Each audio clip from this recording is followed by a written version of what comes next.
On today's episode, I'm going to show you how to flatten large boards using a popular tool that you see all the time on YouTube. Wait a second, didn't I do a video like this before?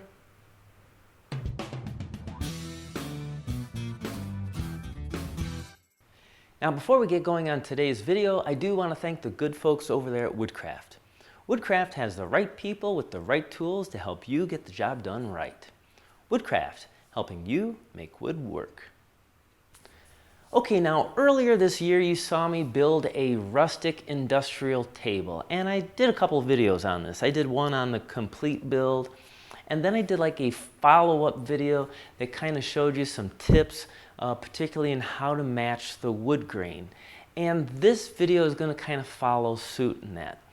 Now what I had to do was I had to take 5 boards and join them together and then flatten them so it appeared to be one solid slab.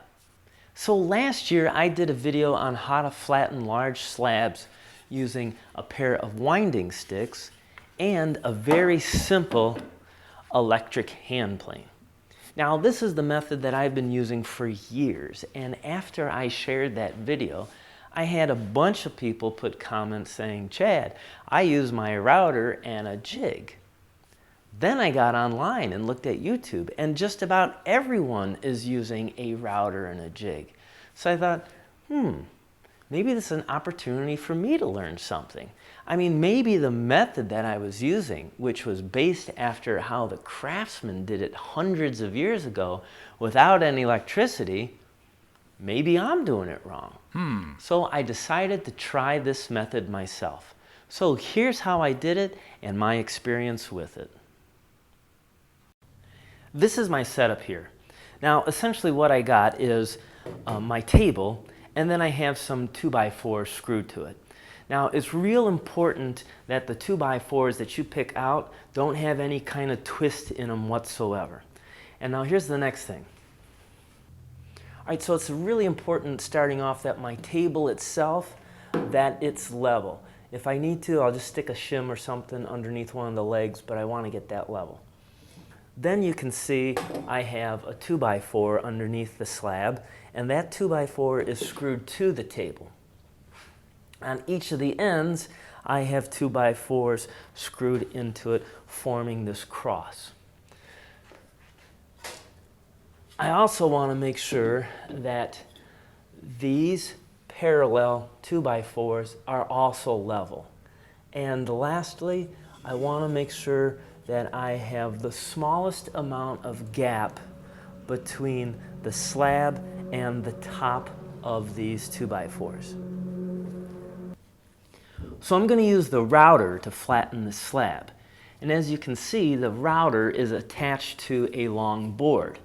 Now this board has to be this long because the router has to go from one edge of the slab all the way over to the other side. Essentially, this board is riding on the rails of this 2x4. Now, a couple of things to keep in mind. One is you want to make sure your board is fairly stiff because in the middle it can bow and flex on you, and you don't want to be dishing your top. The other thing too is I have a rather large router bit in here. This bit was available through Woodcraft. Lastly, this is a slow and messy process. Hence, that's why I have the... Next, this is a very slow and messy process. That's why I have the drop cloths up. I can only take off a little bit at a time, and that 2-inch bit, well, that's got a lot of material it has to cover, but in the end, it'll give me great results. All right, well, I guess I'll get started on doing this.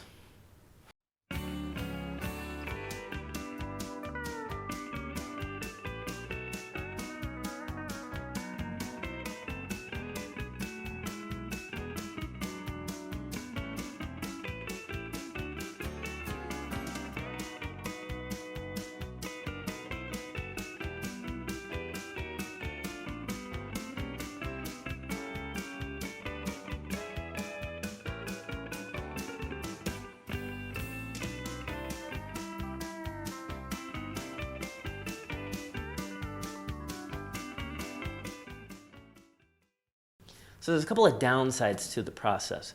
One is all this dust. Another thing is the time it took me to get it this flat. Now, I did already start it by using the electric hand plane and the winding sticks, and just in this one pass, I still had an hour and 40 minutes in it. Now, there's a couple of reasons for that. One is probably the router I was using. This was a 1 3/4 horsepower router, and if I had something like a 3.5 horsepower, I could make deeper cuts on it. Also, too, you could tell in the beginning that the router was really starting to walk away from me. It was hard to control. So I used a couple of clamps as stops. That way the jig could rest against it, made it a whole lot easier. Another thing that makes it slow is I could only advance it about 1/2 inch or 3/4 of an inch. Again, a stronger router would probably help me to take more off, but the maximum you could actually go with that 2-inch bit would be taking 1 inch of material off. And sadly, if you look, there is still a couple of low spots left on my table, which means to get this perfectly flat, I'm going to have to repeat that process 1 or 2 times more. And that's going to equal a lot of time. So, in the end, does the router and jig flatten large slabs? Well, yes. Am I going to use that method in the future? Well, no. There's several reasons why I'm going to stick with my winding sticks and the electric hand plane. One, I felt the router was way too slow. The time that it took me to make one pass with the router, I could do it in half the time with my winding sticks, electric hand plane, and have it completely flat. And for me, building furniture for a living, well, time is worth every penny. Number 2, it was too messy. Now, the electric hand plane, yes, it produces waste, but they're more like shavings that come off of it, where the router was producing a fine sawdust and maybe even chips. It was just way too dusty, too much to breathe. I didn't like it at all. 3, it was way too loud. Now, okay, the electric hand plane does make noise. I'll give you that. But that router was running for an hour and 40 minutes straight. That's a lot of noise going at a consistent time. The hand plane, well, again, it was a fraction of the time, which is a fraction of the noise. And 4, ultimately, using the router, you're still not done. I mean, when the router was finished, there was still all those little mill marks left on the wood, and those had to be addressed. Now, you could use a sander and go at it to that method, but again, the sander is loud, it's going to produce a lot of dust, and you're also going to go through a lot of sandpaper. So let me show you the tool that I used that made it a breeze. Now, of course, this is going to come as no surprise to my regular viewers that the tool that I used to remove those mill marks was a hand plane. Now, it doesn't matter if you're using a regular traditional smoothing plane or like the one that I used in the video, which was a bevel up. This is a lower angled plane. The difference isn't so much the plane as it is the blade. And what I used was a toothed blade. Now, why do you want to have a toothed blade in your collection? Well, there's a couple of reasons. One, in this case where I was joining the boards together, the wood grain may not be going the same direction. And if you've worked with hand planes going the wrong direction, then you know you get tear out. Having the toothed blade here helps eliminate that. It also works really good on wood where there's figure. Again, figured woods have the tendency to tear out with a regular straight blade. The multiple little teeth on this help eliminate that. Now, okay, after I use this, yes, I'm going to still have those fine scratches left in it from the tooths. But I can easily clean that up with a card scraper. And if you don't have card scrapers in your collection of tools, I highly encourage you to buy a set. They're very affordable and they can work amazing wonders.